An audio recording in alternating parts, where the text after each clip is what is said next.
పడాల్సినటువంటి ఆవశ్యకత ఉంది.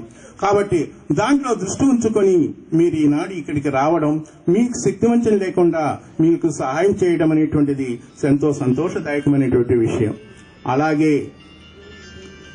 గుడి, అక్కడ మీ ఊర్లో ఉన్నటువంటి గుడి అనేటువంటి దాన్ని మీరు మర్చిపోకూడదు.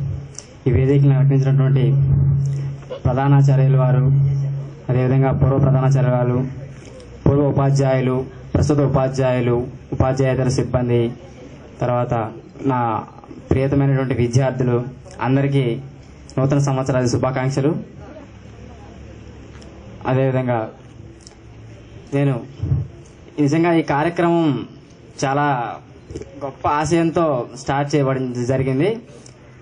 మేము అంటే ఈ స్కూల్కి వచ్చిన తర్వాత ఇంతకు ముందు ఉన్నటువంటి పూర్వవైభవం మళ్ళీ రావాలనుకున్నాము. ఇది ఇంతకుముందు చాలా అంటే పూర్వవైభవం కాదు, ఇంతకు పూర్వము ఈ స్కూల్కి రాకముందు, ఈ బిల్డింగ్కి రాకముందు 2002లో ఎంత బాధ అనుభవించాము. తర్వాత ఈ స్కూల్కి వచ్చిన తర్వాత దామోదరం సార్ చేసినటువంటి మహాకృషి వల్ల చాలా ఆనందం పొందాం. తర్వాత ఈ మధ్య కొద్దిగా మన స్కూల్ పేరు కూడా మారడం జరిగింది. తర్వాత పాడుపడిపోవడం, కొన్ని అంటే పెయింట్, తర్వాత ఫ్యాన్లు ఇంతకు ముందు దాకా లేకుండా కొంచెం మెయింటెనెన్స్ తగ్గిపోయింది, ఫండ్స్ సరిగా రావట్లేదు అన్నారు. సో కొంచెం మాకు చెల్లించడం జరిగింది అనమాట మా మనసు. ఇంతకుముందు మాకు ఎంతో ఒక ఆనందమైనటువంటి ఒక ఘట్టం. నిజంగా చెప్పాలంటే ఏపీఆర్ స్కూల్లో చదివినటువంటి 6 సంవత్సరాలు, కొందరికి 3 సంవత్సరాలు, ఆ జీవితం అనేది అద్భుతమైన ఘట్టం.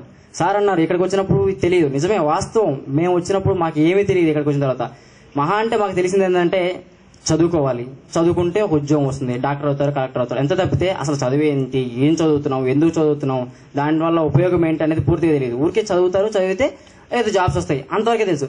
అలా చిన్న పసి మనసులో ఉంటాయి. ఎక్కడో చాలా చాలా దూరం నుంచి ఈ పాఠశాలకు వచ్చి అనుకునే వాళ్ళు అనమాట, ఎక్కడి నుంచో రావడం ఏంది, మహా అయితే బాగా చెప్తారంట, బాగా చెప్తే బాగా చదివితే దానికి ఎంత దూరం రావాలా, అమ్మ నాన్నలు, ఇంట్లో తమ్ముళ్ళు అందరితో ఆడుకునేటువంటి చిన్న చిన్న వయసులో తెలియదు ఇక్కడికి ఎందుకు వస్తున్నాము, ఎందుకు ఇక్కడికి చదువుతున్నాము అనేది ఏమి తెలియదు అనమాట. అంత పసి మనసులో అనమాట.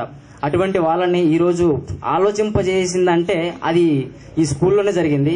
మనిషి ఆలోచన అభివృద్ధి చెందడం అంతా ఈ స్కూల్లోనే జరిగింది. అలా ఒక అద్భుతమైన ఘట్టాన్ని మా జీవితంలో ఈ స్కూల్లోనే చూసాము.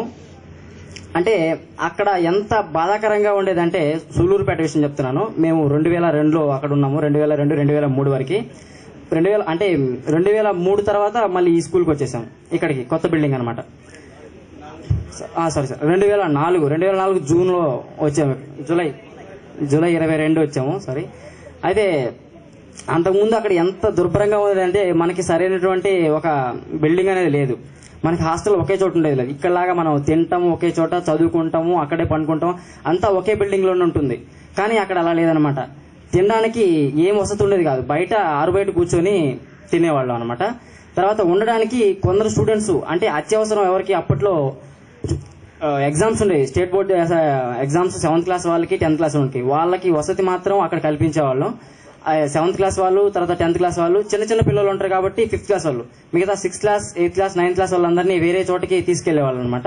వేరే బిల్డింగ్ హాస్టల్, అక్కడికి క్యూలో వెళ్ళేవాళ్ళు అనమాట. నైట్ టైంలో 9 గంటలకు స్టడీ అయిపోతుంది, స్టడీ అయిపోతే నైట్ టైం వెళ్ళాలి, మళ్ళీ ఉదయాన్నే 6 గంటలకి 7 గంటలకల్లే రెడీ చేసి మళ్ళీ స్కూల్కి రావాలి. అంత చాలా ఇబ్బందికరమైనటువంటి పరిస్థితి ఉన్నది అనమాట. అది కూడా ఆ ప్రదేశం ఎటువంటిదంటే, ఒక వేరే హాస్టల్ బిల్డింగ్ లో మనకు హాస్టల్ ఉండేది. ఒక హాస్టల్ బిల్డింగ్ అని కాదు, ఒక స్కూల్ ప్రైవేట్ బిల్డింగ్ లో ఉండేది అనమాట.